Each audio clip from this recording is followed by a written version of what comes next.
Astro TV 7 நண்பர்களுக்கு அன்பு வணக்கம். நான் உங்கள் நலம் விரும்பும் அன்பு தோழன் பேசுகிறேன். என் அன்பு ரிஷபராசி நண்பர்களுக்கும் தோழிகளுக்கும் பிள்ளைகளுக்கும் பெரியோர்களுக்கும் வணக்கம். இப்ப உங்களை எந்த மாதிரி வாழ்க்கை போயிட்டு இருக்கு அப்படின்னு கேட்டா ஒவ்வொன்னு அழ ஆரம்பிச்சிருவீங்க. காசு பணம் எல்லாம் நட்டமாச்சு, கை தொழிலும் கெட்டு போச்சு, கடன்காரங்க விட மாட்டேங்கிறாங்க, வந்து வீட்டை சுத்தியே வராங்க, அவமானம் தாங்க முடியல, கெட்டவன்னு வேற இதுல சொல்லிட்டு இருக்காங்க, சரியான நேரத்துல வார்த்தையை காப்பாற்ற முடியல, குடும்பத்திலேயே நம்மள எதிரியா நினைக்கிறாங்க, கணவனோ மனைவியோ எந்நேரமும் பிரச்சனை ஆக்கிட்டு இருக்காங்க, குடும்பமே போர்க்களமா தான் இருக்கு, பெத்தவங்க பிள்ளைகிட்டையும் பிள்ளைங்க பெத்தவங்கள்ட்டையும் கணவன் மனைவிக்குள்ளார கூட பிறந்தவங்களுக்குள்ளார அல்லது உறவுகள் கிட்ட இப்படி ஏகப்பட்ட பிரச்சனைகள் ஒரு போர்க்களமா தான் போயிட்டு இருக்கு. கஷ்டமோ கஷ்டம், அப்படியே நாய் மாதிரி அலையிற பொழப்பையா எங்க பொழப்பு. என்னைக்குத்தான் இதுக்கு ஒரு விடிவு காலம் வருமோ? பெத்தவங்க கூட புரிஞ்சுக்க மாட்டேங்கிறாங்க, பிள்ளைங்க சொன்ன பேச்சை கேட்க மாட்டேங்கிறாங்க, நண்பர்லாம் சரியான நேரத்துல காலவாரி விட்டு போறாங்க. இப்பதான் தெரியுது யார் நண்பர் யார் பகைவர் அப்படின்னு. எங்களுக்கு உதவி செய்ய ஒரு ஆள் இல்ல, ஆனா உதவி கேட்டவங்களுக்கு ஓடோடி செஞ்சோம். இன்னைக்கு தான் அவங்க எல்லாம் யாருன்னு எங்களால புரிஞ்சிக்க முடியுது. சொந்தக்காரவங்க கூட மதிக்க மாட்டேங்கிறாங்க, ஒரு ஃபங்க்ஷன்ல ஒரு இடத்துல மரியாதை கொடுக்க மாட்டேங்கிறாங்க, தூக்கம் வரலங்க, உடம்புல கொஞ்சம் கொஞ்சமா எனர்ஜி இறங்கிட்டு இருக்கு, பத்தாக்குறைக்கு தொழில் ரொம்ப நஷ்டம், சரியான வேலை கிடைக்கல, எப்படியாவது ஒரு வேலை செஞ்சு கடனை அடைக்கலாம், குடும்பத்தை காப்பாத்தலாம்னா சோதனை மேல சோதனை, பத்தாக்குறைக்கு இந்த பிரச்சனையில வர கோர்ட்டு கேஸ், எப்படியோ தற்கொலை வரைக்கும் போய் மனசை தேத்திக்கிட்டு வந்துட்டா, சாகறதுக்கு கூட முடியல என்னால. எங்க பிள்ளைங்க கஷ்டப்படுமோ, பெத்தவங்க கஷ்டப்படுவாங்களோ, கடன் கொடுத்தவன் என்ன பேசுவான், இந்த வேலையை எப்படியே விட்டுட்டு போறோமே, இந்த தொழிலை எப்படியே விட்டு போறோமே அப்படிங்கிற ஒரு தவிப்புல தற்கொலை கூட பண்ணிக்க முடியல. விசனமோ விசனம், எவ்வளவுதோ முயற்சி பண்றேன், எவ்வளவுதோ கஷ்டப்படுறேன், எதுவுமே பலிக்க மாட்டேங்குது. உலகமே நான் எவ்வளவு புத்திசாலித்தனமா யோசிச்சாலும் என்ன முட்டாளா நினைக்குது. என்னமோ ட்ரை பண்றேன், அது நடக்க மாட்டேங்குது. விதைச்ச விதை முளைக்கல, விளைச்ச பயிர் வீடு வந்து சேரல, எவ்வளவுதோ கஷ்டப்படுறேன், ஆனா அதுக்கான பலன் கிடைக்க மாட்டேங்குது. வியாபாரத்துல நஷ்டம், சரி ஊர்லதான் அவமானம், ஒரு பழப்பு பழைக்க முடியல, வெளியூருக்கு போனா அங்கேயும் அவதூறு பேச்சு. எங்க இந்த கடவுள்லாம் எங்க இருக்காங்க, இந்த அஷ்டலட்சுமி அதிர்ஷ்டலட்சுமி இவங்கெல்லாம் எங்க இருக்காங்க, தேடி தேடி பாக்குறேன், கிடைக்க மாட்டாங்கிறாங்க. வாழ்வா சாவாங்கிற போராட்டத்துல நெருப்புல விழுந்த புழு மாதிரி இப்ப துடிச்சுக்கிட்டு இருக்கேன். எப்படிப்பா வாழ்க்கை போகுது அப்படின்னா இப்படி கதை கதையா சொல்லி அழுவீங்க, இல்லனா எப்படி போனா உனக்கு என்ன, உன் வேலையை பாரு அப்படின்னு கோபத்துல போவீங்க. கண்டிப்பா என் அன்பு நண்பர்களும் தோழிகளும் நேரம் சரியில்லாதவங்களாம் நம்மளுடைய நேரம் எப்படி இருக்கு அப்படின்னு பார்க்க வருவீங்க. அப்படி வர உங்களுடைய வாழ்க்கை 90% இப்படிதான் இருக்கும். எதுவுமே நடக்கலனாலும் பிரச்சனை, நம்ம வாழ்க்கையில முன்னேறினாலும் பிரச்சனை, முன்னேறலனாலும் பிரச்சனை, நல்லா இருந்தாலும் பிரச்சனை, நல்லா இல்லைனாலும் பிரச்சனை. ஆனா இடையில சில பேர் பிறந்தோமா, 4 காசு சம்பாரிச்சோமா, கல்யாணம் பண்ணோமா, அப்படியே போய் சேர்ந்துருவோம் இப்படின்னு பல பேர் இருக்காங்க. ஆனா அவங்க வாழ்க்கையில என்னைக்குமே இந்த பூமியில பிறந்ததற்கான பலனை அனுபவிக்க மாட்டாங்க. அவங்க எல்லாம் எது சொன்னாலும் கேட்க மாட்டாங்க, எது செஞ்சாலும் பார்க்க மாட்டாங்க. ஏன்னா அவங்களுக்கு ஒரு பெரிய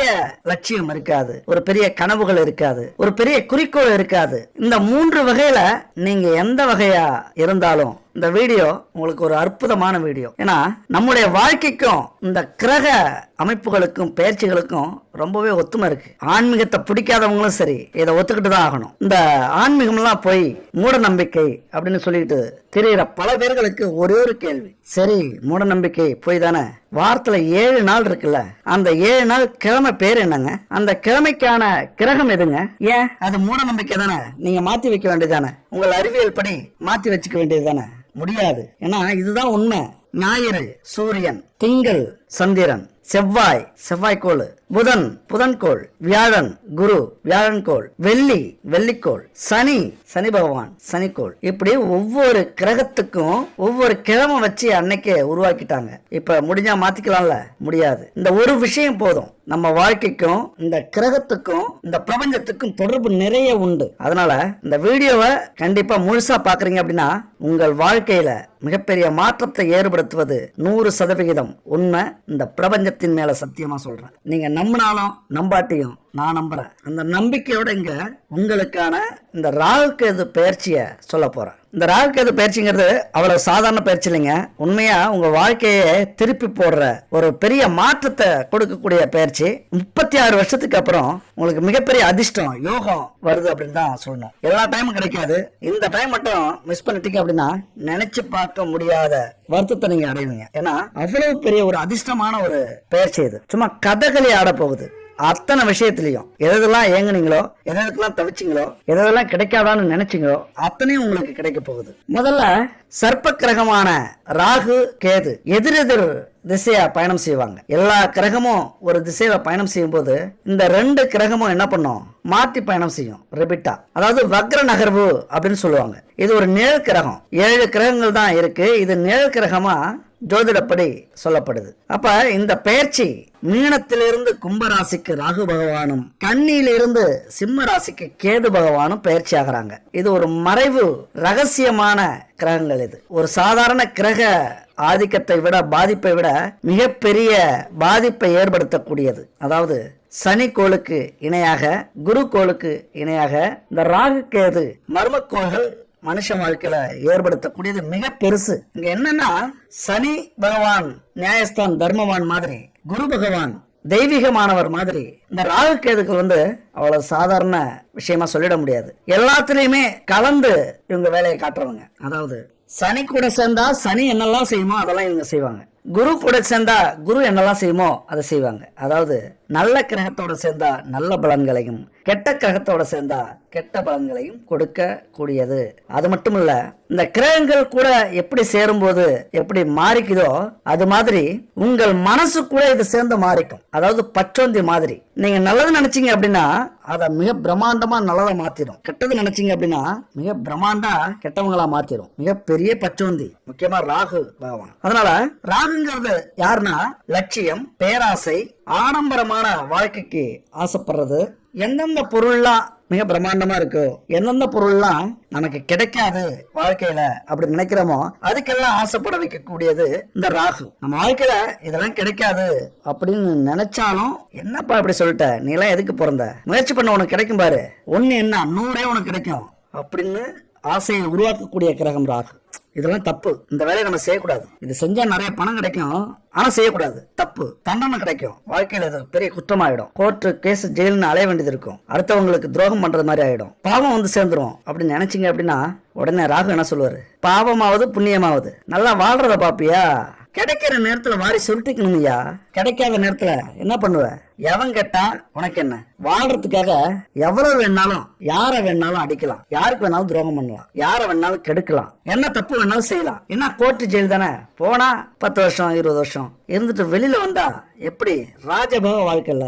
இப்படி உசுப்பேத்தக்கூடிய ஒரு கிரகமும் ராகு தான். இல்லப்பா அந்த பொண்ணை ஏறெடுத்து பார்க்க கூடாது, ஆனா அழகா இருக்கல்ல, சரி நம்ம கொடுத்து வச்சது அவ்வளவுதான் அப்படின்னு கிராஸ் பண்றீங்க அப்படின்னா, என்னையா நீ அனுபவிக்க தெரியாத மனுஷனா இருக்க, பாரியா நீ முயற்சி பண்ணு உனக்கு கிடைக்கும். இல்ல பொண்ணு டீசெண்டா இருக்கு, இல்லனா கொஞ்சம் அழகா இல்லையே பொண்ணு, இல்ல அந்த பையன் கொஞ்சம் பேக்குத்தனமா கிறுக்குத்தனமா இருக்கான், பாக்குறது நல்லா இல்லையே அப்படின்னு நினைச்சீங்கன்னா ராகு நேர்ம செய்வாரு, என்னையா நீ ஆளு, அழகாவது அசிங்கமாவது, நல்ல பிள்ளையாவது கெட்ட பிள்ளையாவது, ஏதோ ஒரு பையனை பாத்தியா அனுபவிச்சுட்டு போவியா, ஏதோ ஒரு பொண்ணை பாத்தியா லவ் பண்றேன்னு சொல்லி ஏமாத்திட்டு போவியா, வாழ்ற வரைக்கும் சந்தோஷமா வாழணுயா இப்படின்னு சொல்லக்கூடிய கிரகம் தான் ராகு. அதாவது ராகுவினுடைய குணத்தை நான் சொன்ன இந்த சில விஷயத்திலே உங்களால புரிஞ்சிக்க முடியும். எது நடந்தாலும் அனுபவிக்கணும் அப்படின்னு சொல்லக்கூடியது ராகு. ஆனா அதே நேரத்துல கேது ரொம்ப ஆப்போசிட். எதுக்குமே பயமுறுத்தும், எதுக்குமே ஒரு தடையை போடும். ஐயோ அதை செஞ்சிடாத பெரிய பிரச்சனை ஆயிடும், ஐயோ இது செஞ்சிடாத நீ ஜெயிச்சிருவ, ஐயோ இது இந்த வேலையை பாத்துறாத நீ சீக்கிரம் ஜெயிச்சிருவ, உனக்கு அனுபவ பாடம் கிடைக்காது இப்படின்னு எல்லாத்துலயும் பல தடைகளை ஏற்படுத்தி வாழ்க்கை பாடத்தை கத்துக் கொடுத்து இறைவனுடைய அந்த அருளோட ஜெயிக்க வைக்கக்கூடியது அதுதான் கேது. அப்ப இந்த ராகு கேது பகவான்களை பத்தி உண்மையா நம்ம ஒரு விஷயத்துல சொல்லிட முடியாது. எதெல்லாம் உங்களுக்கு தடையா இருக்கோ, எதெல்லாம் தடைப்படுதோ, எங்கெல்லாம் உங்களால ஒரு படி மேல முன்னேற முடியலையோ, எந்த விஷயமெல்லாம் பாதியிலே நிக்குதோ அதுக்கெல்லாம் காரணம் இந்த கேது பகவான் தான். அதனாலதான் கேது யாருடைய அம்சம் தெரியுமா, விநாயகருடைய அம்சம். எவ்வளவு பெரிய கோவிலாக இருந்தாலும், எவ்வளவு பெரிய ஃபங்க்ஷனாக இருந்தாலும், எவ்வளவு பெரிய மனிதராக இருந்தாலும், எவ்வளவு பெரிய குடும்ப நிகழ்ச்சியா இருந்தாலும், இந்த பிள்ளையார முதல்ல நீங்க பார்க்காம நுழையவே முடியாது உள்ள ஒரு நிகழ்ச்சியிலயோ ஒரு கோவில்லயோ ஒரு ஃபங்க்ஷன்லயோ. அப்ப எதுக்கு பிள்ளையார முன்னாடி வைக்கிறாங்க, தடையை ஏற்படுத்தக்கூடிய பிள்ளையாரே இந்த நிகழ்ச்சியை கடைசி வரைக்கும் தடை இல்லாம ஜெயிக்கவை அப்படின்னு சொல்றதுக்கு தான் எடுத்த உடனே பிள்ளையார் காலிலே விழுந்துட்டோம்னா. அதனாலதான் நம்ம எல்லா விஷயத்துக்கும் முதல்ல பிள்ளையார வணங்கிட்டு தான் அப்புறம் காரியத்தை பார்க்கறோம். குலதெய்வத்துல கூட நம்ம பிள்ளையார் தான் வணங்குறோம். எல்லா குலதெய்வ கோவில்லையும் பிள்ளையார் முதன் இடமா இருக்கும். அப்ப கேது தான், அது கேதுவுடைய அம்சம் தான். அதனால அந்த ராகு கேது அப்படின்னா கண்டிப்பா உங்க வாழ்க்கையில நீங்க புரிஞ்சுக்க கூடிய ஒரு ஆபத்தான கிரகம் அப்படின்னு சொல்லலாம், ஒரு அற்புதமான கிரகம் அப்படின்னு சொல்லலாம், ஒரு அதிர்ஷ்ட கிரகம் அப்படின்னு சொல்லலாம். இன்னும் என்னென்ன விஷயம்லாம் இருக்கோ எல்லாம் சேர்த்து சொல்லலாம். அந்த அளவுக்கு ரொம்ப கவனிக்கப்பட வேண்டிய ஒரு கிரகம். முக்கியமா நம்ம கர்ம வினை பொறுத்து தான் நம்ம வாழ்க்கையில இந்த அதிர்ஷ்டங்கள் ஏற்படும். அதுக்கெல்லாம் காரணம் இவங்க 2 பேர் தான். அதிர்ஷ்டம் எப்படி வரும்? நம்மளாம் நினைக்கிறோம் திடீர்னு அவங்க கோடீஸ்வரன் ஆயிட்டான், திடீர்னு அந்த வேலை கிடைச்சிருச்சு, திடீர்னு அந்த தொழில ஆயிட்டாங்க, திடீர்னு அந்த லாட்டரி விழுந்துருச்சு, திடீர்னு பங்கு சந்தையில கோடி கொட்டிடுச்சு, திடீர்னு சொல்றோம்ல, ஒரே நாள்ல பிரபலம் ஆகுறாங்கல்ல, அவங்களுக்கெல்லாம் அதிர்ஷ்டம் மட்டும் இல்ல, இந்த ராகு கேது பகவான்களுடைய அருள் இருக்கிறதுனாலதான். ஒரு அதிர்ஷ்டம் கொடுக்கிற ராகுவை தடுக்காம கேது இருந்தார் அப்படின்னா ஒரே நாள்ல நீங்க கோடீஸ்வரன் ஆயிடுவீங்க. அப்ப அந்த அளவுக்கு ஒரு மிக முக்கியமானவர்கள் இந்த ராகு கேது கிரகம். அது இப்ப பயிற்சியாக போகுது. என்னைக்கு? வாக்கிய பஞ்சாங்கப்படி மே மாசம் 18ஆம் தேதி பயிற்சி ஆகுது. இந்த பயிற்சி உங்க வாழ்க்கையில எது மாதிரியான மாற்றத்தை ஏற்படுத்த போகுது? கண்டிப்பா நான் முன்னாடி சொன்னல, கண்ணீர் வடிச்சு கதறிக்கிட்டு இருக்கீங்க அப்படின்னு, அப்படியே உங்க வாழ்க்கைய பிரட்டி போட போகுது அப்படின்னு தெரிஞ்சுக்கலாம். நீங்க அவ்வளவு ஒரு அற்புதமான காலகட்டம் இது. ஆனா இங்க நான் முன்னாடியே சொல்லிட்டேன், ஃபர்ஸ்ட் உங்கள் எண்ணத்துக்கும் இந்த கிரகத்துக்கும் தொடர்பு உண்டு, உங்கள் மனசுக்கும் இந்த கிரகத்துக்கும் தொடர்பு உண்டு. அப்ப நீங்க என்ன பண்ணும், நெகட்டிவை தூக்கி போட்டுட்டு பாசிட்டிவ் எனர்ஜியோட இந்த வீடியோவை பாருங்க. இதுக்கு மேல உங்கள்கிட்ட இதெல்லாம் நெகட்டிவா இருக்கு யோசிங்க, இந்த நிமிஷத்துல இருந்து அப்படியே எல்லாத்தையும் தூக்கி போடுங்க. தூக்கி போட்டுட்டு நம்ம வாழ்க்கையில ஜெயிக்கிறோம். இந்த ராகு கேது கிரகத்தை வச்சு நம்ம கண்டிப்பா இந்த 1.5 வருஷத்துல மிகப்பெரிய மாற்றத்தை ஏற்படுத்துறோம் அப்படின்னு ஒரு லட்சியத்தை, குறிக்கோளை கொண்டு வாங்க. அடுத்தது நேர்மையான வழியில இந்த மாற்றத்தை உருவாக்கும் அப்படின்னு ஒரு முடிவு பண்ணுங்க. முடிவு பண்ணிட்டீங்களா? யோசிக்கிறீங்களா? யோசிச்சிங்க அப்படின்னா இன்னும் 1.5 வருஷம் கழிச்சு ராகு கேது பயிற்சி வீடியோ பலன் போடுவேன், அதை நீங்க பார்க்கறதுக்கு தயாரா இருக்கலாம். நான் சொன்னது மாதிரி செய்றீங்க அப்படின்னா அதுக்கப்புறம் எத்தனை வீடியோ நான் போட்டாலும் அல்லது யார் ராசி பலன் போட்டாலும் நீங்க பார்க்க மாட்டீங்க. ஏன்னா உங்களுக்கு பார்க்கறதுக்கு நேரம் இருக்காது. ஒரு லட்சியத்தோட, குறிக்கோளோட வாழ்க்கையில முன்னேறணுங்கிற வெறியோட ஓட ஆரம்பிச்சிருவீங்க. அதுக்கப்புறம் இந்த 10 நிமிஷம், அரை மணி நேரம்லாம் வீடியோ பார்க்கறதுக்கு, பலன் பார்க்கறதுக்கு உங்களுக்கு நேரம் இருக்கும். நீங்க வேணா முயற்சி பண்ணி பாருங்க. அதனால இந்த நிமிஷம் முடிவு பண்ணிட்டு உங்களுடைய பலனை நீங்க பாக்குறீங்க அப்படின்னா இந்த ராகு கேது பகவான்கள் உங்க வாழ்க்கையை பிரட்டி போட்டுருவாங்க, பெரிய மாற்றத்தை ஏற்படுத்துவாங்க. ரிஷப ராசிக்கு இப்ப சனி பகவான் 11ஆம் வீட்டில் இருக்கிறார். ஏற்கனவே சனி பயிற்சியில அந்த வீடியோல சொல்லியிருக்கோம் எந்த அளவுக்கு உங்களுக்கு ஒரு அற்புதமான காலம் இந்த 2.5 ஆண்டுகள் அப்படின்னு சொல்லிட்டோம். இதெல்லாம் உங்களால முன்னேற முடியல, வாழ்க்கையில நீங்க முன்னேறல அப்படின்னா எந்த காலத்திலையும் முன்னேறது ரொம்ப கஷ்டம். ஏன்னா இது உங்களுக்கான பொற்காலம். ஒருவேளை ரிஷபராசி நண்பர்களோ, தோழிகளோ, இளைஞர்களோ இந்த நேரத்துல ஒரு 18 வயசுல இருந்து 60-70 வயசா இருந்தாலும் இருந்துட்டீங்க அப்படின்னா ஒரு அற்புதமான பொற்காலம். எந்த அளவுக்கு முயற்சி பண்றீங்களோ அந்த அளவுக்கு எல்லாத்தையும் உங்க வாழ்க்கையில நீங்க சேர்த்துடலாம். அதைத்தான் நான் சனி பயிற்சி பலன்னு சொல்லியிருக்கேன். எல்லாமே உங்களுக்கு கிடைச்சிரும். எல்லாத்தையும் சேர்த்து வச்சு உங்களது சந்ததியினருக்கே நீங்க கொடுக்கலாம். அந்த அளவுக்கு ஒரு சனி பயிற்சியை பொறுத்த வரைக்கும் ஒரு அற்புதமான இடத்துல இருக்கிறார். அப்படி என்ன இடம்? 11ஆம் வீட்டுல லாபஸ்தானத்துல இருக்கார். இன்னொரு அற்புதமான விஷயம், அந்த இடத்துல ராகு இருந்து பல குழப்பங்களை, பல பிரச்சனைகளை ஏற்படுத்திட்டு இருந்தாரு. ஒரு அமைதி இல்லாம இருந்திருக்கும். எந்த ஒரு முடிவுமே நல்ல முடிவா இருக்கும், ஆனா அவசரப்பட்டு எடுத்திருப்பீங்க. அதாவது அதிகமா முதலீடு போட்டிருப்பீங்க, கம்மியா போட வேண்டிய இடத்துல கொஞ்சம் ஆசைகள் அதிகரிச்சிருக்கும், பேராசையா மாறி இருக்கும். 1 ரூபாய்க்கு 100 ரூபாய் கிடைக்குது, அப்போ 1 லட்ச ரூபாய் போட்டா எவ்வளவு கிடைக்கும் அப்படிங்கிற எண்ணம் வந்திருக்கும். பல விஷயங்கள் அந்த மாதிரி கொஞ்சம் அவசரப்பட்டிருப்பீங்க. அந்த இடத்துல இருந்த ராகு இப்ப எந்த இடத்துக்கு வந்திருக்கிறார்? உங்களுடைய 10ஆம் வீட்டுக்கு வந்திருக்கிறார் ராகு பகவான். அதாவது லாபஸ்தானத்திலிருந்து தொழில் ஸ்தானத்துக்கு வந்திருக்கிறார். தொழில் ஸ்தானம் அதே மாதிரி கொஞ்சம் குழப்பத்தை உருவாக்குமா? உருவாக்கும். ஆனா உங்களுக்கு அற்புதமான காலம், உங்களுக்கு நல்ல நேரம். இது எந்த வகையான நேரம் தெரியுங்களா? கெட்ட நேரம் இருந்ததுன்னா ஒருத்தருக்கு எவ்வளவு பெரிய நல்ல காரியம் செஞ்சாலும் அது கெட்டதா தான் முடியும். நல்ல நேரம் இருக்கிற ஒருத்தருக்கு எவ்வளவு பெரிய கெட்ட காரியம் செஞ்சாலும், கெட்ட விஷயங்கள் நடந்தாலும், விபத்தோ அல்லது நஷ்டமோ இப்படி நடக்கிறது மாதிரி இருந்தா அதை நல்லதா மாத்தி காட்டும். இதுதான் நேரங்கிறது. அப்ப ரிஷபராசியை பொறுத்த வரைக்கும் அடுத்த ஒரு விஷயம், அடுத்த ஒரு முக்கியமான அமைப்பு. குரு பகவான் அடுத்தது ஜென்ம ராசியில இருக்காரு. அவர் எங்க போறாரு? 2ஆம் வீட்டுக்கு போறாரு. தனம் பார்க்க குடும்பஸ்தானத்துக்கு போறாரு. அது அடுத்த வீடியோல இன்னும் தெளிவா பார்க்க போறோம். இன்னும் உங்களால இந்த குரு பகவானை வச்சு எப்படி நீங்க வாழ்க்கையில டெவலப் பண்ணிக்கலாம் இந்த நல்ல நேரத்தை அப்படின்னு அடுத்த வீடியோல சொல்ல போறோம்.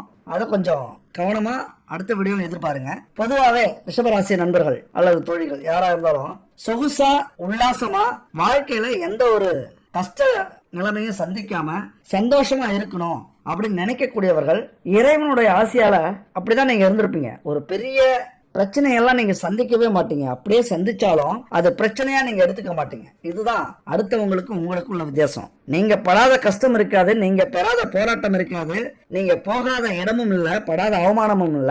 ஆனா அதெல்லாம் உங்களுக்கு பெரிய பாதிப்புலாம் ஏற்படாது. சந்தோஷமா இருப்போம் ஐயா. நமக்கு திறமை இருக்கு, வலிமை இருக்கு, எது போனாலும் திரும்ப நம்மளால அடைய முடியும். பெரிய பெரிய பிரச்சனையெல்லாம் அசால்ட்டா முடிக்கக்கூடிய வலிமை என் நண்பு ரிஷபராசி நண்பர்களுக்கும் தோழிகளுக்கும் இருக்கிறது. கடந்த 10 மாதங்களாக இந்த ராகு எங்க இருந்தாரு?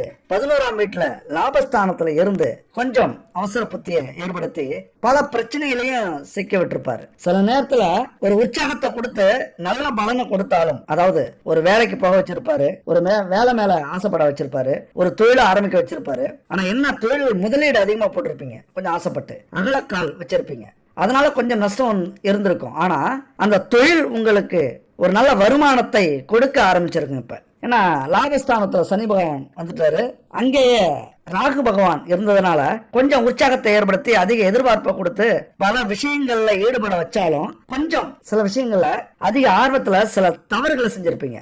அதனால பல பிரச்சனைகள் இருந்திருக்கும். இப்ப அதெல்லாம் முடிய போகுது. ஏன்னா 10வது வீட்டுக்கு வந்திருக்காரு. அடுத்தது தொழில் ஸ்தானத்துக்கு வந்திருக்காரு. அந்த தொழில கொஞ்சம் உற்சாகத்தை, வேலையில கொஞ்சம் உற்சாகத்தை, ஒரு எதிர்பார்ப்பை ஏற்படுத்துவார். அதுபோல குரு பகவானும் தனக்காரகன், தனம் வாக்கு குடும்பஸ்தானத்துக்கு வராரு. வேற சான்ஸே இல்லை. அதாவது மொத்த கிரகமும் உங்களுக்கு ஒரு அற்புதமான காலகட்டத்தை கொடுக்குது. அதுதான் சொல்லிட்டேன். இந்த மாதிரி ஒரு நேரம் ரிஷபராசிக்கு வராது. ஏன்னா பொருளாதார ரீதியாகவும் நிறைய லாபம் வருமானம் இருக்க போகுது. ஏன்னா பாதிப்புகளை சந்திச்சவங்க நீங்க. கொஞ்சம் அலட்சியமா இருந்துட்டா நிறைய விஷயத்துல இழப்புகள் வந்துருச்சு அப்படின்னு சொல்லுவீங்க. ஒரு கணவனோ மனைவியோ, நீங்க கணவனாக இருந்தாலும் மனைவியாக இருந்தாலும் கொஞ்சம் உங்களது துணையை கண்டுக்காம விட்டதால ஏகப்பட்ட பிரச்சனைகளை கொண்டு வந்து சேர்த்திருப்பாங்க. நிறைய கடனை உருவாக்கி வச்சிருப்பாங்க, தொழில நஷ்டத்தை ஏற்படுத்தி வச்சிருப்பாங்க. கொஞ்சம் அலட்சியமா நீங்க இருந்ததுனால கைவிட்டு போயிருந்திருக்கும். இப்ப நீங்க டேக் ஓவர் பண்ணிட்டீங்க. நான் பாத்துக்கிறேன், எல்லா விஷயத்தையும் நான் கவனிச்சுக்கிறேன். இதுக்கு மேல எது சரி, எது தப்பு, எது தேவையில்லைன்னு நான் பாத்துக்கிறேன், என்கிட்ட ஒப்படைச்சிரு அப்படிங்கிற முடிவுக்கு நீங்க வந்திருப்பீங்க. அதனால நிறைய முடங்கி இருந்த பணம், முடங்கி இருந்த வேலை, தொழில் எல்லாமே உங்களுக்கு இந்த காலகட்டத்துல முண்டி அடிச்சுக்கிட்டு வரப்போகுது. ஏன்னா வட்டிக்கு மேல வட்டி இருந்திருக்கும், நிறைய கடன்கள் இருந்திருக்கும். அதாவது கணவனாலேயோ மனைவியாலேயோ வந்திருக்கும். இதனாலே குடும்பத்துக்குள்ளார பிரச்சனை ஏற்பட்டிருக்கும். அப்புறம் நோய் சந்திச்சிருப்பீங்க, பிரிவு வர அளவுக்கு போயிருக்கும். இனிமே அந்த நிலைமை மாறும், புரிஞ்சுப்பீங்க. என்னதான் இருந்தாலும் நம்ம கணவர் செஞ்சது செய்யட்டும், என்னதான் இருந்தாலும் நம்ம மனைவி போனது போகட்டும், இதுக்கு மேல நம்ம பார்த்துப்போம். அதாவது கொஞ்சம் ஈகோ பிரச்சனையால இதுவரைக்கும் கவனிக்காம விட்ட நீங்க இப்போ குடும்பத்து மேல ஒரு அக்கறை, ஆர்வம், ஒரு எதிர்பார்ப்பு இதெல்லாம் வந்திருக்கும். அதனால நீங்க ஒரு பண்போட, ஒரு அன்போட அதை எடுத்து சொல்லி புரிய வச்சு குடும்பத்துல இருக்கிற பிரச்சனையை தீர்க்கக்கூடிய ஒரு காலகட்டம் இது. இந்த 18 மாதம் இன்னும் ரொம்ப அதிர்ஷ்டம் வாய்ந்த மாதங்கள் உங்களுக்கு. எப்படி சனி பயிற்சி ஒரு அற்புதமான காலமோ, இது அதிர்ஷ்டமான காலம். ராகுகேது பயிற்சி வந்து அவ்வளவு சாதாரணமா எடுத்துக்காதீங்க. இருக்கிற கிரகத்திலேயே 9 கிரகத்துல அதிக ஆதிக்கம் பெற்ற கிரகம் எதுனா ராகு தான். எல்லா கிரகத்தை விட அதிக வலிமையான கிரகம். எந்த கிரகத்துல போய் எந்த இடத்துல உட்காருதோ அந்த வீடு அதுக்கு தான் சொந்தம். அது எங்க போய் உட்கார்ந்தாலும் சரி, குரு, சுக்கிரன், சூரியன், சந்திரன் யாரு இருந்தாலும் சரி, அவங்கள தந்திரத்தால, சூழ்ச்சியால அடக்கி ஆளக்கூடிய வலிமையான கிரகம் தான் ராகு. அதனால பயன்படுத்திக்கிட்டீங்க அப்படின்னா அதனுடைய எல்லை நினைச்சு பார்க்க முடியாத அளவுக்கு உயரத்துல இருக்கும். அது மட்டும் இல்ல, கோச்சாரத்துல 3 விதமான நன்மைகள் ரிஷபராசி நண்பர்களுக்கு கிடைக்க போகுது. ஏன்னா ராகு 10ஆம் வீட்டுக்கு வருகிறார். அரசன மாதிரி வாழ்வு உங்களுக்கு உண்டாகும். ஏன்னா 9, 10க்குரியவர்களான சனி லாபஸ்தானத்துல இருக்கிறார் 11ஆம் வீட்டுல. இது 2. 3வது பாத்தீங்கன்னா குரு பகவான் 2ஆம் பாவத்துக்கு வந்து அமரப்போகிறார். தனம் பார்க்க குடும்பஸ்தானம். எவ்வளவு அற்புதமான காலம் இது. இதை பத்தி ஒரு வீடியோ அடுத்ததும் வரப்போகுது. அதுல இன்னும் விளக்கமா அருமையா சொல்ல போறோம். உண்மையிலே இருக்கிற 12 ராசியில ரிஷபராசி நண்பர்களோ தோழிகளோ ஏதோ புண்ணியம் பண்ணிருக்கீங்க. அதனாலதான் இந்த வீடியோவை பாக்குறீங்க. அதனாலதான் இது மாதிரியான அமைப்பு உங்களுக்கு வந்திருக்கு. யாரும் சொல்லியிருக்க மாட்டாங்க. இப்படி ஒரு விஷயத்தை யாரும் சொல்லியிருக்க மாட்டாங்க. இது உங்களுக்கு பல வருடங்கள் நீங்க காத்திருந்தீங்கல்ல, எனக்கான நேரம் வரும்னா அதுக்கான நேரம் தான் இது. இனிமே கதகளி தான் நீங்க ஆட போறீங்க. ரிஷபராசி அத்தனை பேரையும் ஆட்டி வைக்க போகுது. எத்தனை அவமானம், எத்தனை பிரச்சனை, எத்தனை தவிப்பு, எத்தனை இழப்பு, எவ்வளவு தோல்விகள் எல்லாத்தையும் மீட்டு கொண்டு வந்து கொடுக்க போறீங்க உங்க குடும்பத்துக்காக, உங்களுக்காக. லாபம் அதிகரிக்கும். குழந்தைகளுடைய படிப்பு, வேலை, தொழில் இதெல்லாம் ரொம்ப சிறப்பா இருக்கும். அது மட்டும் இல்ல, 4ஆம் வீட்டுல கேது வருகிறார். 4ஆம் வீட்டுல கேது, 4ஆம் வீடு எது? வீடு, வண்டி, வாகனம், தாய், இது சம்பந்தப்பட்ட இடம். ஏராளமான செல்வத்தை கேது பகவான் கொடுக்க போகிறார். ஆடம்பரமான வாழ்க்கையை வழங்க போறார். ஏன்னா கேது பகவான் எப்பொழுதுமே தடையை தான் ஏற்படுத்துவார். ஆனா அவர் இங்க கொடுக்கிற இடத்துக்கு வந்துட்டார். எல்லா கர்ம வினையும் தீர்ந்து எல்லாருமே கொடுக்க ஆரம்பிச்சிட்டாங்களே, ஊரோட ஒக்க ஓடுன்னு சொல்லுவாங்க. அப்பதான் நம்ம ஊருக்கு என்ன கிடைக்குதோ அது நமக்கு கிடைக்கும் அப்படிங்கிற ஒரு வழக்கம் இருக்கு. அந்த மாதிரி எல்லா கிரகமும் உங்களுக்கு நல்லது செய்து நம்மளும் செஞ்சுட்டு போவோமே, நம்ம ஏன் கெட்டவங்களா மாறணும் அப்படின்னு கேது பகவான் நினைச்சிட்டாரு. அதாவது விநாயகர். அப்ப செல்வம், ஆடம்பரம், வசதி வாய்ப்புகள், சொத்து, நிலம், வீடு இதெல்லாம் உங்களுக்கு கேது பகவானும் அள்ளி கொடுக்க போகிறார். அதே நேரத்துல ஆன்மீகத்துல ஈடுபாடு இந்த காலகட்டத்தில் அதிகம் வரும். அப்படி இல்லை அப்படின்னா வர வச்சுக்கோங்க. எந்த தடையும் இல்லாம உங்களுக்கு கொடுப்பார். ஈடுபாடு இல்லாம இருந்தீங்க அப்படின்னா சரி, உங்களுக்கே அக்கறை இல்லை, உங்களுக்கே நம்பிக்கை இல்லை, அப்புறம் நம்ம கொடுத்து என்ன பண்ண போறோம் அப்படின்னு நினைச்சிருவார் கேது பகவான். அதனால ஆன்மீகத்துல அதிக ஈடுபாடு வைங்க. அதுக்காக நேரத்தை செலவழிக்க சொல்லல. பக்தி இருக்கணும், எந்த விஷயத்திலையும் பக்தி இருக்கணும். இறை பக்தி இருக்கணும், தொழில் பக்தி இருக்கணும், அதுபோல குடும்ப பக்தி இருக்கணும். எது கிடைச்சாலும் ஒரு நன்றி உணர்வு இருக்கணும் இந்த பிரபஞ்சத்து மேல. அதனால என்னுடைய உழைப்பு எனக்கு கிடைச்சது, என்னுடைய அதிர்ஷ்டம் எனக்கு கிடைச்சது அப்படின்னு அலட்சியப்படுத்தாதீங்க. நீங்க பேசுற ஒவ்வொரு வார்த்தையும், நீங்க நினைக்கிற ஒவ்வொரு எண்ணமும் இந்த பிரபஞ்சத்துக்கு கேட்டுக்கிட்டே இருக்கும். நீங்க வேணா யாருக்கும் கேட்காது அப்படின்னு அலட்சியப்படுத்தி பேசலாம், கண்டிப்பா கேட்கும். அது ரிஃப்ளெக்ட் ஆச்சு அப்படின்னா அவ்வளவுதான். அதனால நேர்மறையா சிந்திங்க, நேர்மறையா செய்யுங்க. கண்டிப்பா இந்த கேது பகவான் உங்களுக்கு அள்ளி கொடுப்பார். எதிர்பாராத அதிர்ஷ்டங்களை, ஆதாயங்களை, மகத்தான செல்வங்களை அள்ளி கொடுக்க போகிறார் இந்த கேது பகவான். லாபம் பல மடங்கு உயர போகுது. கொடுத்த வாக்கை காப்பாற்ற போறீங்க. அது மட்டும் இல்ல, இந்த ராகுவுக்கு குரு பகவானுடைய பார்வை கிடைக்குது. வேற லெவலுக்கு போக போறீங்க. என் அன்பு ரிஷபராசி நண்பர்களே, தோழிகளே, துவண்டு போவாதீங்க. இந்த நிமிஷம் வரைக்கும் இது பேரெல்லாம் உங்களுக்கு நம்பிக்கை இல்லை அப்படின்னா தயவு செஞ்சு இத நம்புங்க. இந்த நேரத்தை பயன்படுத்திக்கங்க. தொழில் சார்ந்த விஷயங்களை யோசிங்க. புதிய தொழில்நுட்பத்தை கடைபிடிங்க. புது புது ஐடியாவை கொண்டு வாங்க. ஏன்னா புகழ் அடைய வேண்டிய காலகட்டம் இது. நமக்கு இதுதான் விதி ஒரு காலமும் நினைச்சிடாதீங்க. உங்களுக்கு ஸ்பெஷலான இறைவனுடைய ஆசை இருக்கு. எந்த அளவுக்கு நீங்க முயற்சி பண்றீங்களோ அந்த அளவுக்கு உங்களுடைய வளர்ச்சி இருக்கும். இன்னும் சொல்ல போனா கேது பகவான் 4ஆம் வீட்டுல வரதுனால வீடு வாங்க போறீங்க, நிலம் வாங்க போறீங்க, வாகனம் வாங்க போறீங்க. அது போல தாய் அவங்க மூலியமா சொத்து, உதவி இதெல்லாம் கிடைக்க போகுது. ஆனா அதே நேரத்துல கேது பகவான் என்ன பண்ணுவாரு, ரொம்ப அதிகமா நம்ம ஆசைப்படுறோம் ராகுவால அப்படின்னா தடையவும் ஏற்படுத்துவார். அந்த விஷயத்துல எச்சரிக்கையா இருக்கணும். ஒரு வீடு வாங்கும்போது, மனை வாங்கும்போது, வாகனத்துல போகும்போது, தாயார் உடல் நலன்ல இதெல்லாம் எச்சரிக்கையா இருக்கணும். நான் நல்லது செய்ய வந்திருக்கிறார் அப்படின்னா கெட்டதையும் செய்ய காத்திருப்பார். நம்முடைய எண்ணத்துக்கு ஏற்ற மாதிரி, செயலுக்கு ஏற்ற மாதிரி. அப்ப ஒரு முறைக்கு 2 முறை யோசிக்கணும், சோதிக்கணும். எது வாங்கினாலும் எல்லா டாக்குமெண்ட்டையும் சரி பார்க்கணும். எந்த பிரச்சனையா இருந்தாலும் ஆரம்பத்திலே அதுக்கு தீர்வு காணணும். வளர விடாதீங்க. ஒரு நோயா இருந்தாலும் சரி, குடும்ப பிரச்சனையா இருந்தாலும் சரி, ஒரு வேலையில பிரச்சனையா இருந்தாலும் சரி, தொழில பிரச்சனையா இருந்தாலும் சரி, அப்புறம் பாத்துக்கலாம் அப்படின்னு நினைக்கவே நினைக்காதீங்க. அந்த நிமிஷத்துல அதை சரி பண்ண முயற்சி பண்ணுங்க. அது மட்டும் இல்ல, மீடியாவில் மிகப்பெரிய முன்னேற்றத்தை உங்களால அடைய முடியும். தொழில லாபம் கிடைக்கும். தொழிலை விரிவாக்கம் செய்ய போறீங்க. நீங்க என்ன பாருங்க, இன்னைக்கு ஒரு பிரான்ச் வச்சிருப்பீங்க, இல்லைன்னா எந்த தொழிலும் செய்யாம கூட இருப்பீங்க. ஆனா ஒரு தொழில் ஆரம்பிச்சு பல பிரான்ச்சை உருவாக்க போறீங்க இந்த காலகட்டத்தில். பொதுவாகவே இந்த ராசியை பொறுத்த வரைக்கும் பொருந்தாமா, படிச்சோமா, ஒரு வேலைக்கு போனோமா, கல்யாணம் பண்ணிக்கிட்டு புள்ள குட்டிகளை பெத்துக்கிட்டு அதுக்காகவே காலம்பூரா உழைச்சி காப்பாத்திட்டு கடைசி காலத்துல ஓட்டிட்டு எப்படியோ வாழ்ந்துட்டு போனோமா அப்படின்னு சராசரி வாழ்க்கை வாழறதே உங்களுக்கு பொதுவா பிடிக்காது. ஏதோ 1-2 பேர் இருக்கலாம். ஆனா வாழ்க்கையில சவால்னா இருக்கணும் ஐயா, ஒரு சுவாரஸ்யம் இருக்கணும் ஐயா. வாழ்க்கையில ஜெயிக்கணும்னா முக்கியமா எதிரி இருக்கணும் ஐயா. எந்த செயலுக்கும் எதிர்ப்பு இருக்கணும் ஐயா. அப்படி சவாலான வாழ்க்கைய வாழ ஆசைப்படுறவங்க தான் நீங்க. குறிப்பா இந்த பெண்கள்லாம் இருக்காங்கல்ல, கண்டிப்பா யாருக்கும் பயப்பட மாட்டீங்க, யாரை கண்டும் அஞ்ச மாட்டீங்க. ஒரு கஷ்டமான நேரத்துல, ஒரு கஷ்டமான சூழ்நிலையில எப்படி சமாளிக்கணும் அப்படின்னு நிறைய புரிஞ்சுக்கிட்டவங்க. என் அன்பு தோழிகள், அதுவும் பெரியவங்க. இன்னும் சொல்ல போனா உங்க குடும்பம் உங்களால தான் முன்னேறி இருக்கும். கவலைப்படாதீங்க. யார் எது சொன்னாலும் நீங்க அப்படியே ஆராய்ஞ்சு பாருங்களேன். ஒவ்வொரு முன்னேற்றத்துக்கும் வேறு எதுன்னு பாருங்களேன், அது நீங்களா தான் இருக்கும். ஏதோ ஒரு வார்த்தை, ஒரு செயல், ஒரு பேச்சு, ஒரு தொடர்பு, இப்படி ஏதாவது ஒரு வகையில நீங்களா தான் இருப்பீங்க. அதனால சாதாரண வாழ்க்கை வாழாம நாமளும் ஜெயிக்கணும்னு வாழக்கூடியவர்கள் நீங்க. குறிப்பா இந்த விஷயம் ரொம்பவே புரிஞ்சுப்பீங்கன்னு நினைக்கிறேன். ஏன்னா வாழணும் அப்படின்னா போராட்டம் இருக்கும், பிரச்சனை இருக்கும், துன்பம் இருக்கும், அவமானம் இருக்கும், தோல்வி குறிப்பா இருக்கும். ஆனா ஜெயிச்சதுக்கு அப்புறம் ஒரு திமிரு வரும் பாருங்க, ஒரு கெத்து வரும் பாருங்க, அது உங்களுக்கு பேசிக்காவே இருக்குங்க. இதெல்லாம் நீங்க அனுபவிச்சிருப்பீங்க. ஏன்னா பிரச்சனை இல்லை அப்படின்னா வாழ்க்கை ரொம்ப போர் அடிச்சிடும். நிறைய பேர் இன்னைக்கு ஜெயிக்காததுக்கு காரணமே அதுதாங்க. ஒரு மனுஷன் அவமானப்படல, ஒரு மனுஷன் தோல்வி அடையல அப்படின்னா முன்னேறவே மாட்டான். இதெல்லாம் பிரபஞ்ச விதிங்க. இது இந்த விதியை நீங்க புரிஞ்சுக்கணும். எழுதப்படாத விதி. ஏன்னா வில்லன் ஒரு படத்துல ஸ்ட்ராங்கா இல்ல, வலிமையான வில்லன் இல்ல அப்படின்னா அந்த படமே ஜெயிச்சதா சரித்திரமே இல்லை. நீங்க எங்க வேணாலும் போய் பாருங்க. ஒரு படத்துல ஒரு வில்லனோ அல்லது ஒரு பிரச்சனையோ ஸ்ட்ராங்கா இல்லை அப்படின்னா அந்த படமே தோல்விதான். 99% அந்த படம் ஓடுனதா சரித்திரமே இல்லை. அப்ப ஹீரோ ஒரு பிரச்சனையில சிக்கணும், அடி வாங்கணும், அவமானப்படணும், அழணும், அப்புறம் அதிலிருந்து மீள்றதுக்கு ஒரு துணை, தட்டி கொடுக்கறதுக்கு ஒரு ஆளு, போராட்டம்னு இறங்கணும், அதுக்கப்புறம் போராடி போராடி தோத்து ஜெயிக்கணும். இப்படி இருந்தாதான் ஒரு படமே ஜெயிக்கும். ஒரு பாட்ஷா படத்தை எடுத்துங்களேன்.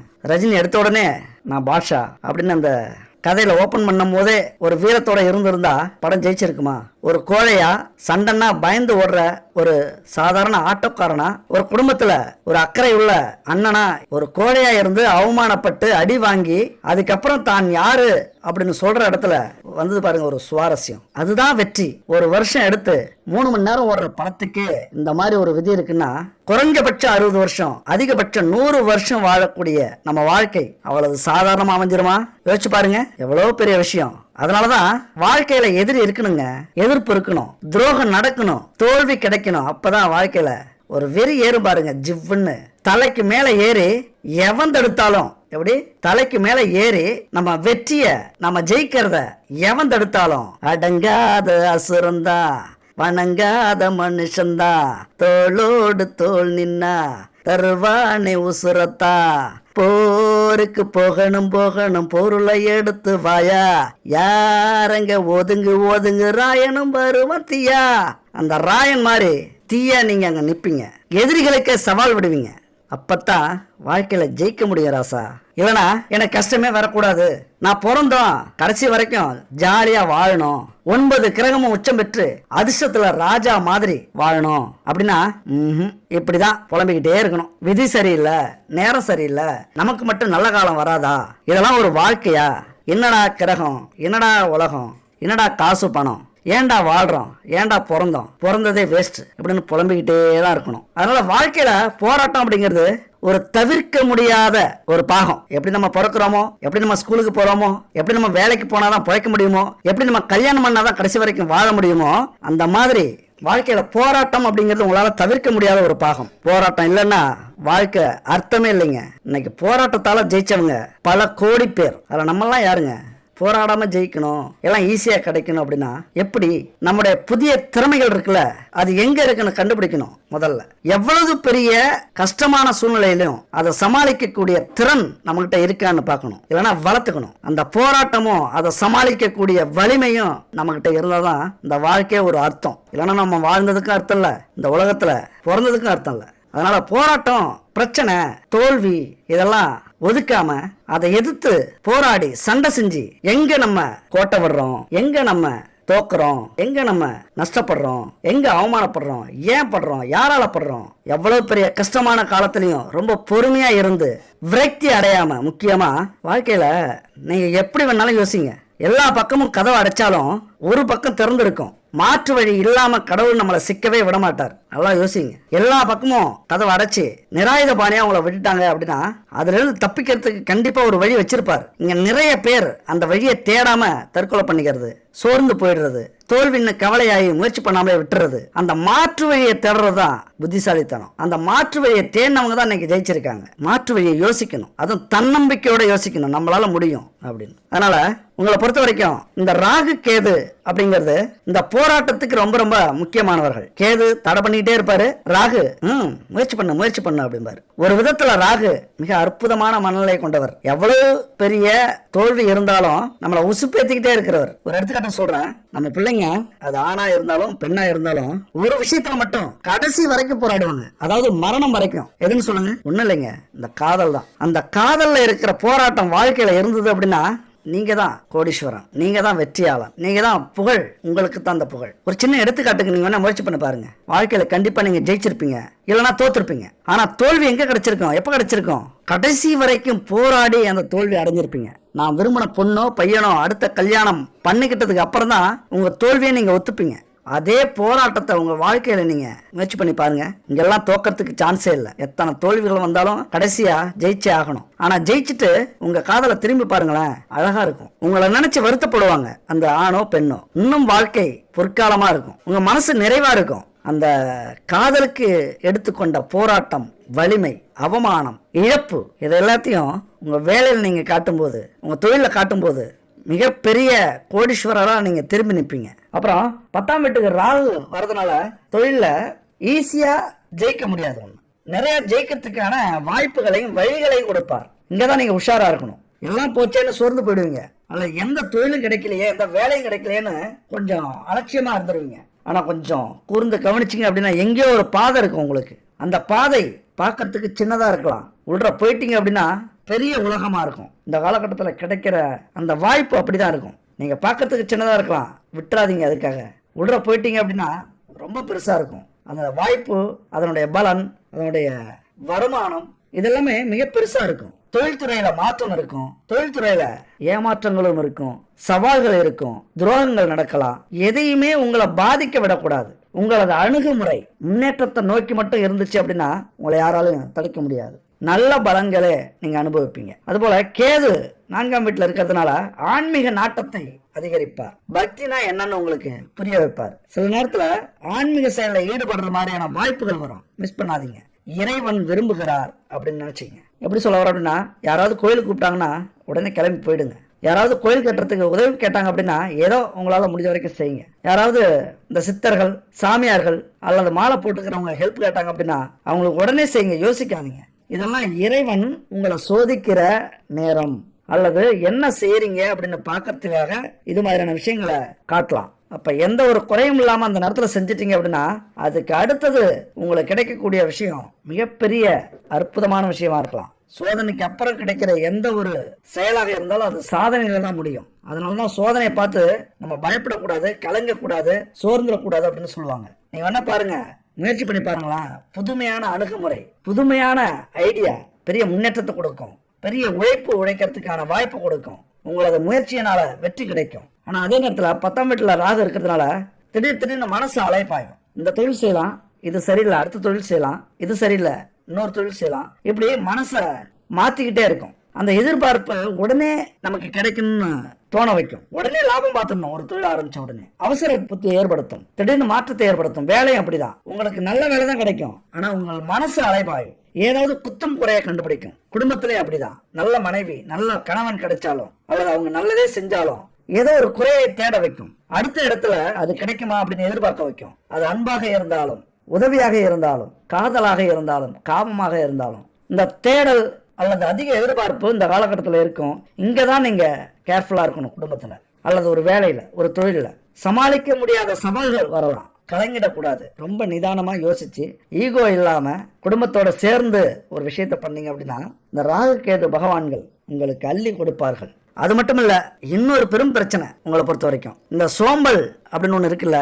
ஒவ்வொரு மனுஷனையும் மக்களையும் முன்னேற்ற பாதையில இருந்து சோர்வடைய வைக்கிறது இந்த சோம்பல் தான். சோம்பல் அப்படின்னா ரொம்ப கெட்ட குணம், ரொம்ப கெட்டவன் அந்த சோம்பல்காரன். ஒரு இடத்துக்கு தாமதமா போறது, ஒரு செயலை உடனே முடிக்காம தள்ளி போடுறது, ஒரு செயலை பாதியிலே நிறுத்துறது, ஒரு செயலை தொடங்குறதுக்கு முன்னாடி யோசிச்சுக்கிட்டே விட்டுறது, போராடிட்டு இருக்கும் போது யாரோ சொல்றாங்க அப்படின்னு சோர்ந்து போய் அந்த வேலையை விட்டுட்டு தூங்க போயிடுறது, இது எல்லாமே இந்த சோம்பல் தான் காரணம். அதனால இந்த சோம்பலை ஒழிக்க 10 வழி இருக்கு அப்படின்னு ஈஸியா சொன்னாலும் அதை செய்யறதுக்கு தடையா இருக்கிறதும் சோம்பல் தான். தான். இப்போ வாழ்க்கையில் நீ முன்னேறுவ, இதெல்லாம் செய்யணும்னா இதை யார் செய்யறது? செஞ்சாதானே முன்னேற முடியும். அப்போ அது கொடுக்கறது சோம்பல். அப்போ என்ன புரிஞ்சுக்கணும், எல்லாத்துக்கும் மனசு தான் காரணம்.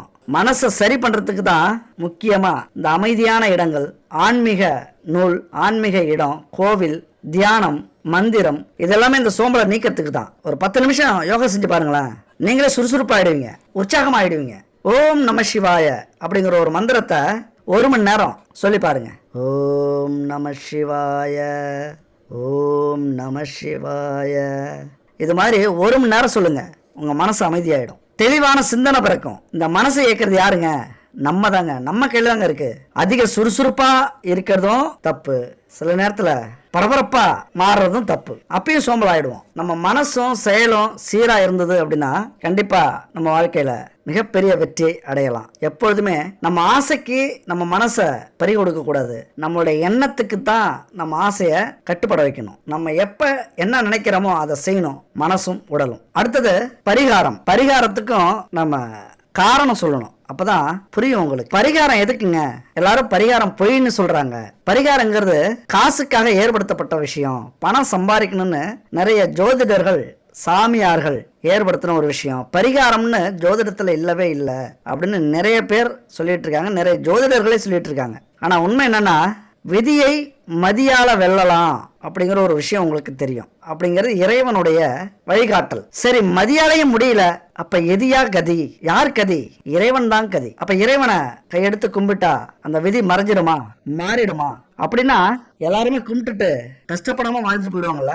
பரிகாரங்கிறது 2 விஷயம். ஒன்னு பணத்தை செலவு பண்ணி பண்ணக்கூடிய பரிகாரம், இன்னொன்னு உடலை வருத்தி செய்யக்கூடிய பரிகாரம். இன்னொன்னு இருக்கு நேரத்தை செலவழித்து செய்யக்கூடிய பரிகாரம். இதை நீங்க புரிஞ்சுக்கணும். இதை புரிஞ்சுக்கிட்டீங்க அப்படின்னா ஒரு பரிகாரம் செய்யணுமா செய்ய வேணாமா அப்படின்னு நீங்களே தெரிஞ்சுக்கலாம். பணத்தை செலவு பண்ணி பண்ற பரிகாரம் இருக்குல்ல, தொலைதூரத்துக்கு போய் ஒரு கோவிலை கும்பிடுறது, அல்லது வீட்டுல செலவு பண்ணி நல்ல ஐயரா பார்த்து யாகம் பண்றது, அல்லது ஏழைகளுக்கு, இல்லாதவர்களுக்கு, ஊனமுற்றவர்களுக்கு தானம் செய்யறது பொருள் வாங்கி, இது பணத்தை செலவு பண்ணி பண்ற பரிகாரம். இதுலயும் நம்முடைய உழைப்பு இருக்குல்ல, அந்த பணத்தை உருவாக்குறதுக்கு நம்ம உழைக்கிறோம்ல, அது உழைச்சி அந்த பணத்தை தான் நம்ம இந்த செலவு பண்றோம். அப்ப அந்த பரிகாரம் ஜெயிக்கும். அடுத்தது உடலை வருத்தி செய்யக்கூடிய பரிகாரம். மாலை போடுறது, பாத யாத்திரை செய்யறது, முட்டி போட்டு நடந்த கோவிலுக்கு போறது, திருவண்ணாமலை கிரிவலம் போறது, இப்படி உடலை வருத்தி செய்யக்கூடிய பரிகாரங்கள் நிறைய இருக்கு. இது 2வது பரிகாரம். 3வது பரிகாரம் நேரத்தை செலவு பண்ற பரிகாரம். அதாவது மந்திரம். ஒவ்வொரு மந்திரத்தையும் 1,08 முறை ஒரு மந்திரத்தை சொன்னோம் அப்படின்னா அந்த மந்திரம் ஆக்டிவேட் ஆயிடும் அப்படின்னு சொல்லுவாங்க. 1,08 முறை சொல்லிட்டா அந்த பிரபஞ்சமே உங்களுக்கு என்ன தேவையோ அதை கொடுக்கும் ஒரு மந்திரத்தை. அப்ப அதுக்கு எவ்வளவு நேரம் ஆகும்? அப்ப ஒவ்வொரு நாளும் 1008 முறை, 10,008 முறை இப்படி சொல்லிட்டே வரணும். எவ்வளவு நேரம் செலவாகும்? அப்ப நேரத்தை செலவழித்து பண்ணக்கூடிய பரிகாரம். இப்ப இந்த 3 பரிகாரத்துல நீங்க எது செஞ்சாலும் உங்களுக்கு சக்சஸ் ஆகும். இந்த 3மே என்ன பிரச்சனை இருந்தாலும் உங்க வாழ்க்கையில மாற்றக்கூடிய பரிகாரம். என்னதான் அறிவியல் வளர்ந்திருந்தாலும் ஏன் மனுஷன் பிறக்கிறான், ஏன் மனுஷன் இறக்குறான், இதெல்லாம் எல்லாராலையும் புரிஞ்சிக்க முடியாது. அறிவியலுக்கும் அப்பாற்பட்டது. பிழைக்கவே முடியாது அப்படின்னு மருத்துவர் சொன்னாலும் அதுக்கப்புறம் பல ஆண்டு வாழ்ந்தவங்க கோடி பேர் இருக்காங்க. 100 வருஷம் வாழ்வாங்க அப்படின்னு சொன்ன மருத்துவமும் அற்ப ஆயுள்ல சந்திக்கிற மரணம் நிறைய இருக்கு. அப்ப இந்த உலகம் உருவானதுல இருந்து இந்த வாழ்க்கை ஒவ்வொரு மனுஷனுக்கும் பல பல பாடங்களை கற்றுக் கொடுத்துட்டு இருக்கு, பல அதிசயங்களை காட்டிக்கிட்டு இருக்கு, பல மர்மங்களை வெளியில கொண்டு வந்துட்டு இருக்கு. அதனால இந்த ஜோதிடமும் ஒரு அதிசயம், அபூர்வம், பெரிய மர்மம். ஆனா உண்மை இல்லை அப்படின்னு சொல்றாங்கல்ல, அவங்கெல்லாம் தற்குறிகள் அப்படின்னு சொல்லணும். எப்படி உண்மை இல்லைன்னு கேட்டா அதை நிரூபிங்கன்னு கேட்டா அவங்களுக்கு தெரியாது. அந்த நிரூபிங்க அப்படின்னு கேட்டுட்டு தெரியாதுன்னு சொல்றாங்களே, அதுதான் ஆன்மீகம், அதுதான் இயற்கை. அதனால அந்த பரிகாரம் பல பேருக்கு நல்ல பலன்களை கொடுத்துக்கிட்டு தான் இருக்கு, சில பேருக்கு நடக்காமலும் இருக்கு. ஆனாலும் முயற்சி பண்ணிட்டே இருந்தா கண்டிப்பா இந்த பரிகாரத்தால உங்க வாழ்க்கையை மாறும். எல்லா பரிகாரமும் உண்மை அப்படின்லாம் நான் சொல்ல வரல. பணத்துக்காக, பணத்தை கொள்ளடிக்கிறதுக்காக, திருடுறதுக்காக செய்யற பரிகாரங்கள் நிறைய இருக்கு. அது ஆளை பொறுத்து இருக்கு, உங்களுடைய ஆசையை பொறுத்து இருக்கு, உங்களுடைய பரிகார தேவையை பொறுத்து இருக்கு. அதையெல்லாம் தாண்டி உணர்வு பூர்வமா நீங்க யோசிச்சாலே தெரியும் இந்த பரிகாரங்கள் உண்மையான பரிகாரமா இல்ல பணத்துக்காக செய்யக்கூடிய பரிகாரமா அப்படின்னு கொஞ்சம் யோசிச்சு பாத்தீங்கன்னா தெரியும். ஆனா ராகுக்கு எது கொடுக்கணும் அப்படின்னு நினைச்சிட்டாங்க அப்படின்னா பெயர், புகழ், செல்வம் எல்லாத்தையும் அபரிதமா அள்ளி கொடுத்துருவாங்க. கெடுக்கணும்னு நினைச்சிட்டாங்க அப்படின்னா நம்மள ஒண்ணு இல்லாம ஆக்கிடுவாங்க. அப்ப அதுக்கு இடையில தான் நம்ம இருக்கோம் அப்படின்னா இந்த பரிகாரம் கண்டிப்பா நமக்கு தேவைப்படும். ஏன்னா நிறைய சுபகாரிய தடை ஏற்படும், வீண் வம்பு வழக்கு வரும், தேவையற்ற அவமானம் வரும், அவச்சொல் நம்ம மேல விழுந்திருக்கும், வறுமை அதிகரிச்சிருக்கும், கடன் தொல்லை அதிகமா இருக்கும். அதுக்கெல்லாம் காரணம் இந்த ராகு கேது நமக்கு சாதகமா இல்லாதாலதான் காரணம். அதனால நமக்கு பணம் காசு இருந்ததுன்னா அதற்குரிய கோவிலுக்கு போய் நம்ம பரிகாரத்தை செய்யலாம். குறிப்பா சொல்லணும் அப்படின்னா காளஹஸ்தி கோயிலுக்கு போனீங்க அப்படின்னா சிறந்த பலனை உங்களுக்கு கொடுக்கும். ஏன்னா ஆந்திராவுல புகழ்பெற்ற கோயில்ல ஒரு கோவில் இந்த காளஹஸ்தி கோயில். அந்த கோவில்ல சிவபெருமான் ராகு, பார்வதி தேவி கேதுவா இருக்காங்க. அதாவது காளஹஸ்தீஸ்வரரா சிவபெருமானும் ஞான பிரசன்னம்பிகாவா பார்வதியும் இருக்காங்க. இவங்களுக்கு இந்த ராகு கேதுக்கு தனிச்சன்னதி அந்த காளஹஸ்தியில தான் இருக்கு. இது மிகப்பெரிய விசேஷமான ஒரு ஆலயம். எவ்வளவு பெரிய தோஷம் இருந்தாலும் சரி, இந்த ராகு கேதுவால எவ்வளவு பெரிய பிரச்சனை இருந்தாலும் சரி, நம்ம வாழ்க்கையில நான் சொன்ன மாதிரி தடை, துன்பம், இழப்பு, தோல்வி, அவமானம் இதெல்லாம் இருந்ததுன்னா இங்க ஒரு முறை போயிட்டு வந்தீங்க அப்படின்னா கண்டிப்பா இதெல்லாம் இருக்காது. உங்க வாழ்க்கையில மிகப்பெரிய மாற்றம் ஏற்படும். சரி, இங்கெல்லாம் போறதுக்கு எங்களுக்கு வசதி இல்லை அப்படின்னா ஒரு 3 பரிகாரம் சொல்றேன். உங்களால எது முடியுதோ அதை செய்யுங்க. கண்டிப்பா வாழ்க்கை மாறும். ஜாதகத்துல கேது சாதகமா இல்ல அப்படின்னா எல்லாமே மந்தமா இருக்கும், எல்லாமே தடை ஏற்படும். அப்ப அதுக்கு என்ன பண்ணும் அப்படின்னா ஹோம திரவியங்கள், அதாவது அகர்பத்தி, சூடம், சாம்பிராணி, தூப பொருட்கள், கருப்பு இல்லனா வெள்ளை நிற போர்வைகள், சீயக்காய், உளுந்து வடை இல்லனா உளுந்தால் செய்யப்பட்ட பலகாரங்கள், வெள்ளை கருப்பு நிற ஆடைகள், நெல்லிக்காய், மாங்காய், ஊறுகாய் இதெல்லாத்தையும் ஏழைகளுக்கும் மாற்றுத்திறனாளிகளுக்கும் வாங்கி தானம் பண்ணுங்க. இது என்னைக்கு பண்ணும் அப்படின்னா சனிக்கிழமை அன்னைக்கு தானம் செய்யுங்க. நல்லா கவனமா மறுபடியும் கேட்டுக்குங்க. அதுபோல தெரு நாய்களுக்கு பிஸ்கட்டு, பால், அன்னம் இதெல்லாம் கொடுத்து வந்தீங்க அப்படின்னா ராகு பகவான், கேது பகவானுடைய தோஷங்கள் நீங்கி உங்க வாழ்க்கையில எல்லா தடையும் நீங்கி மிகப்பெரிய முன்னேற்றத்தை அடையலாம். இது முதல் பரிகாரம், அதாவது தானம் செய்யறது. அடுத்தது வீட்டுல வடமேற்கு இல்லைன்னா தென்கிழக்கு திசையில ஏதாவது ஒரு இடத்துல பறவைகள் இருக்குல்ல, ராகுவுக்கு கேதுவுக்கு பிரியமான உளுந்து, கொள்ளு இத பறவைகளுக்கு தானமா வைக்கிறீங்க, கொஞ்சம் தண்ணீர் சேர்த்து வைக்கிறீங்க அப்படின்னா இந்த ராகு கேது தோஷம் அற்புதமா விலகும். அது மட்டும் இல்ல, செவ்வாய்க்கிழமை, வெள்ளிக்கிழமை புத்துள்ள கோயில் இருக்குல்ல, அங்க போய் அந்த புத்துல பூக்களை கொஞ்சம் பரப்பி விட்டு மஞ்சள் குங்குமத்தை கொஞ்சம் தெளிச்சு விட்டு நெய் தீபம் இல்லனா பஞ்ச தீபம் எண்ணெயில தீபம் ஏற்றி வைங்க. பச்சரிசி அரைச்சி கொஞ்சம் வெல்லம் சேர்த்து கலந்துட்டு போங்க. அந்த இடத்துல தூவி விட்டுட்டு, அதாவது சுத்தமான நெய், பஞ்ச தீபம் எண்ணெய் ரெண்டுல ஏதாவது ஒரு எண்ணெயில தீபம் ஏற்றி 9 முறை அந்த புத்தை சுத்தி வரீங்க அப்படின்னா உங்களுடைய ஜென்ம தோஷங்களை நீக்கக்கூடிய வலிமை, கர்ம வினைகளை நீக்கக்கூடிய வலிமை அதுக்கு உண்டு. அத்தனை பிரச்சனைகளும் உங்களுக்கு சரியாகும். இது 2வது பரிகாரம். 3வது பரிகாரம் ரொம்ப கஷ்டமா இருக்கு, எந்நேரமும் குடும்பத்துல பிரச்சனையா இருக்கு, எது செஞ்சாலும் தடையா இருக்கு, நஷ்டமா இருக்கு, எந்நேரமும் அழுதுகிட்டே இருக்கும், வீட்டுல துன்பம் தாங்க முடியல, கடன் பிரச்சனை தாங்க முடியல, ஊரை விட்டு ஓடிடலாமா இல்ல தற்கொலை பண்ணிக்கலாமான்னு இருக்கு அப்படின்னு நினைச்சீங்க. ஏதாவது ஒரு வழி கிடைக்குமா, எதை தின்னாவது வித்தம் தெளியுமா அப்படின்னு யோசிச்சிங்க அப்படின்னா இந்த பரிகாரம் மிக சிறந்த பரிகாரம். பச்சரிசி மாவால காலையில எழுந்திரிச்சு கோலம் போட்டு விநாயகருக்கு மலர் சாத்தி விநாயகருக்கு விரதம் இருங்க. நைவேத்தியம் ஏதாவது இருந்தா வைங்க. அன்னைக்கு இந்த ராகு கேது மந்திரத்தை 108 முறை சொல்லுங்க. மொத்தம் 9 திங்கட்கிழமை இதை செய்யுங்க. பரவாயில்ல, 1 மணி நேரம் ஆகலாம், 2 மணி நேரம் ஆகலாம். இந்த மந்திரத்தை மட்டும் 108 முறை சொல்லிடுங்க. ராகு காயத்ரி மந்திரம் அப்படின்னா ஓம் நாகத்வாச வித்மகே பத்மஹஸ்தாய தீமகி தந்தோ ராகு பிரசோதயா. இந்த மந்திரம் ஸ்கிரீன்ல இருக்கு, பாத்துக்கங்க. அடுத்து இந்த கேது காயத்ரி மந்திரத்தை சொல்லுங்க. ஓம் அஸ்வத் ஜாய வித்மகே சூலஹஸ்தாய தீமகி தன்னோ கேது பிரசோதயா அப்படிங்கிற இந்த 2 மந்திரத்தையும் அடுத்தது 108 முறை சொன்னீங்க அப்படின்னா நான் சொன்னது மாதிரி அத்தனை பிரச்சனைகளையும் தீர்க்கக்கூடியது. அதனால இப்ப இந்த 3க்கும் பொருட்கள் அப்படிங்கிறது ரொம்ப முக்கியம். கடவுளுக்கு தானே அப்படின்னு அலட்சியமா பண்ணாதீங்க, பரிகாரம் பலிக்காது. இங்க சீயக்காய் சொல்லியிருக்கோம், தான பொருட்கள் சொல்லியிருக்கோம், நெல்லிக்காய், மாங்காய், ஊறுகாய், நெய் தீபம், பஞ்ச தீபம் எண்ணெய், பச்சரிசி மாவாள கோலம் இதெல்லாம் சாத்தியமா எங்களுக்கு தெரியாது அப்படின்னு யோசிச்சிங்க அப்படின்னா அதுவும் தரமான பொருட்களா இருக்கும், பூஜை பொருள்லாம் கிடைக்குமாங்க அப்படின்னு யோசிச்சிங்க அப்படின்னா இந்த நம்பருக்கு கான்டாக்ட் பண்ணுங்க. குட் பேபி இவங்ககிட்ட அத்தனை பூஜை பொருட்களும் தரமானதா சுத்தமானதா இருக்கு, வாங்கி பயன்படுத்தி பார்த்துருக்கோம். நீங்களும் முயற்சி பண்ணுங்க. கண்டிப்பா நெய்லாம் பசுமாட்டு நெய், நம்ம சாப்பாட்டுக்கு ஊற்றி சாப்பிடலாம், குழந்தைங்களுக்கு கொடுக்கலாம், அப்படியான எண்ணெய் அவங்க தயாரிச்சுட்டு இருக்காங்க. பஞ்சதீப எண்ணெய் 5 எண்ணெய் சேர்ந்து தயாரிக்கக்கூடிய எண்ணெய், அதுவும் செக்கிலாட்டின சுத்தமான எண்ணெய்களா வாங்கி அவங்க தயாரிக்கிறாங்க. 5 எண்ணெய் அப்படிங்கிறது நல்லெண்ணெய், வேப்பெண்ணெய், இழுப்பெண்ணெய், தேங்காய் எண்ணெய், பசுமாட்டு நெய் இதெல்லாம் கலந்த பஞ்சதீப எண்ணெய். பஞ்சபூதங்களை தன்வசமாக்கக்கூடிய வலிமை இந்த பஞ்சதீப எண்ணெய்க்கு உண்டு. இதெல்லாம் சுத்தமான பொருளா அவங்கள்ட்ட இருக்கு, கான்டாக்ட் பண்ணி வாங்கிக்கோங்க. அது மட்டும் இல்ல, பச்சை கற்பூரம், பச்சரிசி கோலமாவு கட்டியாவும் இருக்கு அவங்கள்ட்ட, பவுடராவும் இருக்கு. நீங்க கஷ்டப்பட வேண்டியதில்லை, கவலைப்பட வேண்டியதில்லை. பச்சரிசி மாவால இதெல்லாம் ரெடி பண்ணிருக்காங்க. கோலம் போடணும் அப்படின்னா தண்ணி தொட்டு கரைச்சி கோலம் போடலாம், இல்லைன்னா நம்ம மாவால மண்ணால கோலம் போடுறோம்ல அந்த மாதிரி கூட கோலம் போடலாம். ரெண்டுமே அவங்கள்ட்ட இருக்கு, வாங்கி பயன்படுத்தி பாருங்க. கடைசியா ஒண்ணு சொல்றேங்க, தோத்துருவோம்னு எதையும் தொடங்காம விட்டுறாதீங்க. தோல்வி கத்துக் கொடுக்கிற பாடம் இருக்குல்ல, அது எதுலையுமே கிடைக்காது. அதனால இந்த பாடத்துக்காகவே நிறைய செய்யுங்க, முயற்சி பண்ணுங்க. இந்த பாடத்தை நீங்க வேற எங்கேயுமே கத்துக்க முடியாது. மற்றவங்க அடைஞ்ச அனுபவத்திலையும் நாம அடையிற அனுபவத்திலையும் தான் இந்த பாடத்தை நம்மளால கத்துக்க முடியும். அதனால மனசை பழக்குங்க, தோல்விக்கு தயாராக்குங்க. தோல்வியை கண்டு தோலாம அந்த வலிமையை மனசுக்கு கொடுக்கறதுக்கு பழகிக்குங்க. எல்லா கெட்ட குணங்களும் நல்ல குணங்களும் மனசு சார்ந்தது. அற்புதமான வீடியோல சந்திக்கலாம். நன்றி, வணக்கம்.